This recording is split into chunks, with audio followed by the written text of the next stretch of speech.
Lockdown राखी दी हो भेजाई हो।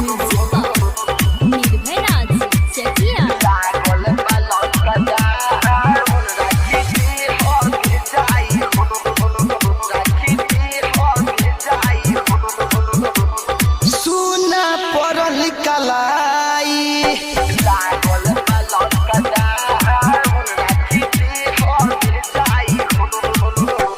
सुना पड़ल कलाई बहिना कैसे के आई हो।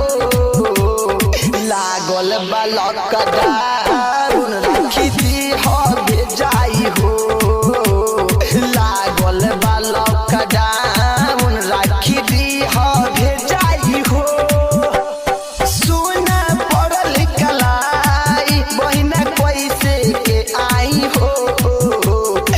लागल बा लॉकडाउन राखी दी हो भेजाई हो।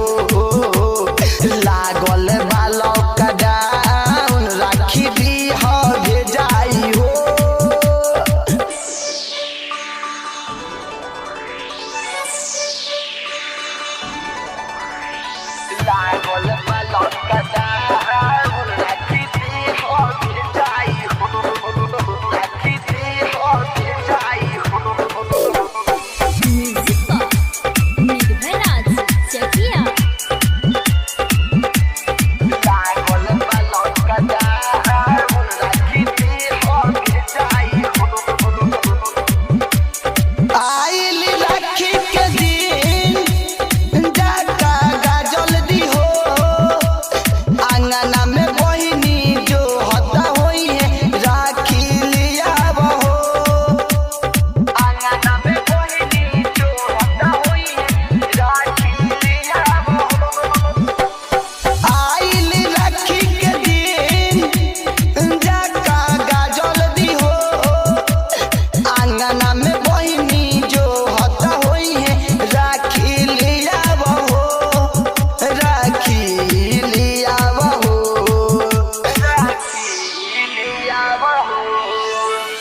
भैया के प्यार जाके भैया के प्यार जाके बहिनी के दे आवहो।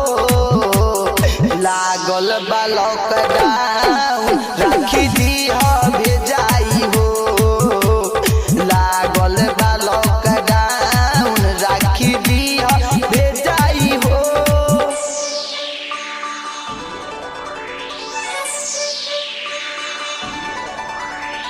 लागल बा लॉकडाउन राखी दी हो भेजाई हो। राखी दी हो भेजाई हो।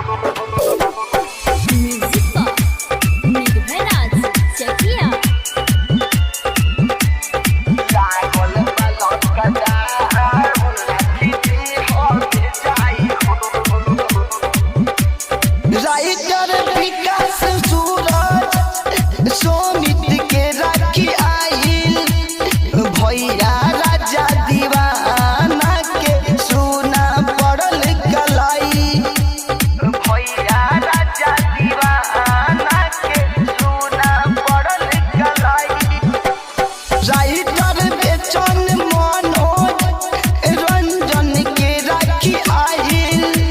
भैया चंदू दीवाना के सुना पड़ल कलाई।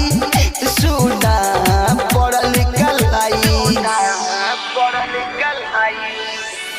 बहिनी के प्यार राखी के बहिनी के प्यार राखी के साथ में ले आवहो।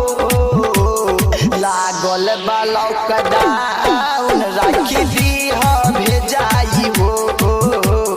लागल बा लॉकडाउन राखी दी हो भेजाई हो। सुना पड़ल कलाई बहिना कैसे के आई हो। लागल बा लॉकडाउन